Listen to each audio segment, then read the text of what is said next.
Bonjour à tous, bienvenue sur M6. Donc après cette ce petit interlude du Rubik's Cube, je vous ai dit donc dans la dernière vidéo où je vous ai fait la démonstration de la réalisation du Rubik's Cube, je vous ai dit que j'allais vous faire donc un diagramme comme ça, donc ce que j'ai appelé une table, hein, avec donc les algorithmes, et je vais vous expliquer comment j'ai fait pour que ça soit vraiment très très simple. J'ai fait ça moi avec des flèches. Je trouve que c'est beaucoup plus facile à comprendre, il n'y a pas besoin de se prendre la tête droite, gauche, etc. Vous l'avez directement, la flèche va vers le haut, vous montez la face droite vers le haut, là ici pareil. Le haut, donc le haut du cube va vers la gauche, la droite descend, le haut va vers la gauche, la droite monte. Ici on a donc le haut qui va tourner vers la gauche et qui va être multiplié par 2. Donc on tourne le haut du cube vers la gauche 2 fois. La droite descend, le haut va vers la gauche, etc. Et ici donc ici FA c'est la face, hein, donc face tourne à gauche ou face tourne à droite ici, hein, voilà, donc c'est vraiment très très simple, hein, voilà, il n'y a pas besoin de chercher midi à 14h, là vous l'avez directement. Là ici vous verrez que j'ai mis la flèche à gauche ici, donc pour bien symboliser qu'on est sur la gauche du cube et que la gauche du cube va descendre, vous allez faire descendre la rangée de gauche, donc vers le bas, voilà.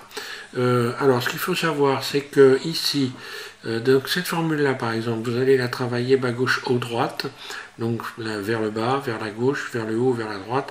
Vous allez travailler ça en le répétant très souvent pour essayer de gagner de la vitesse avec cette petite formule là. Vous pouvez donc le faire faire cet enchaînement en même pas une seconde, hein. C'est très très très rapide, il faut s'entraîner à faire ça. Petit à petit vous allez vous entraîner également à faire aller rapidement sur les éléments qui sont les moins lourds. Et ici, vous ferez attention, quand vous arrivez à la fin, vous allez faire donc le bas gauche au droite. Le bas gauche au droite, c'est donc la droite descend, le bas tourne à gauche, la droite monte et le bas tourne à droite.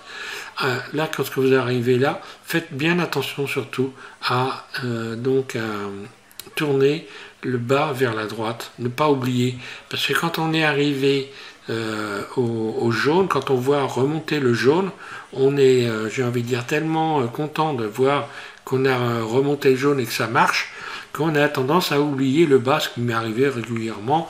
Et bien dans ces cas-là, après c'est planté, on recommence. Et voilà, donc c'est un peu casse-pied. Donc ça c'est un truc qu'il faut vraiment penser. Donc également travailler donc des mouvements, penser en termes de mouvements.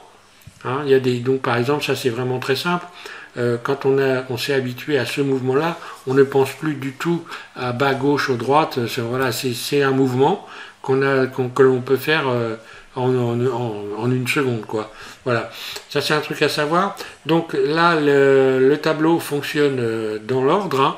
Vous allez avoir donc la première vidéo, ben, évidemment j'ai pas mis la croix blanche, parce que vous allez faire une croix blanche, mais ensuite vous allez arriver au deuxième... alors, à la deuxième partie, et là vous aurez donc voilà tout ça à faire, etc. Voilà, et puis il vous explique, hein. Je vais vous mettre sous cette vidéo une nouvelle fois le lien avec Victor Collin qui vous fait la démonstration, qui vous explique tout ça. Donc ici par exemple, donc là bon l'été, pour l'été, hein, c'est donc il arrive un moment, il va vous expliquer que soit vous allez envoyer une face vers la gauche. Donc lorsque vous aurez sélectionné un T, soit vous enverrez une face vers la gauche, soit vous enverrez une face vers la droite. Donc là il y a deux formules, soit quand on va chercher les T, donc soit les couleurs iront à droite, soit les couleurs iront à gauche, mais vous allez comprendre en regardant sa vidéo, c'est pas un problème, voilà. D'ailleurs c'est pas un problème, c'est ce qu'il va vous dire très régulièrement. Donc voilà. Alors bon, ce qu'il faut savoir, c'est que en termes de mémoire, la première chose qu'on se dit, c'est est-ce que je vais arriver à mémoriser tout ça? Donc moi, je vous rassure tout de suite, j'ai pas une mémoire extraordinaire et je suis arrivé à les mémoriser. C'est un coup de 15 jours. Sauf qu'il faut y aller régulièrement, c'est-à-dire que vous allez le faire une première fois entièrement, quoi, parce que vous allez voir que ça fonctionne. Hein. Il n'y a aucun problème. Il n'y a pas besoin d'être un savant. Hein. C'est pas des mathématiques. Hein. C'est vraiment très simple. Ce sont des mouvements. C'est ça les algorithmes. Ce sont des mouvements. Enfin, c'est pas des mathématiques. Disons, voilà, ça pourrait l'être. Voilà.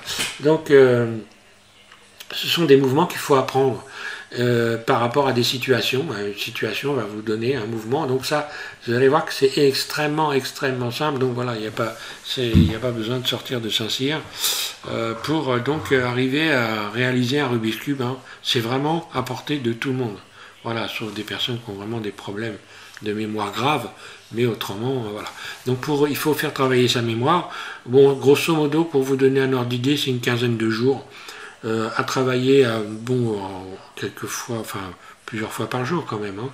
Donc pour mémoriser, vous travaillez déjà le début, vous essayez de le mémoriser, mais vous continuez. Et puis petit à petit, vous ne regardez plus ici cet algorithme et vous essayez de le reproduire sans regarder la feuille. Et lorsque vous y arrivez, vous continuez, vous le faites plusieurs fois. Ensuite, vous passez au deuxième ici. Voilà, deuxième algorithme. Et celui-là aussi, celui-là facile à retenir. Voilà, et vous faites ça comme ça. Et vous allez voir que c'est sûr et certain, garanti 100%, même avec une faible mémoire, vous allez enregistrer. Alors évidemment, plus votre mémoire est faible, plus moins vous avez de mémoire, et plus vous allez travailler le truc souvent.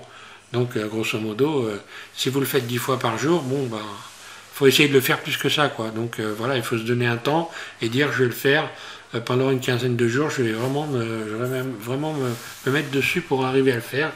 Voilà. Donc, voilà, vous allez pouvoir ressortir le Rubik's Cube du placard, ou alors faire comme moi, j'en ai racheté un, donc je vous dis tout de suite, ça vaut entre 15 et 20 euros. Hein. Bon, voilà, un Rubik's Cube, donc 3 faces. Hein. Enfin, 3 faces, 6 faces, si je compte les faces du cube complet, hein. Voilà. Voilà, et pour les autres, vous en avez un placard, ce qui était mon cas, mais bon, il est mort.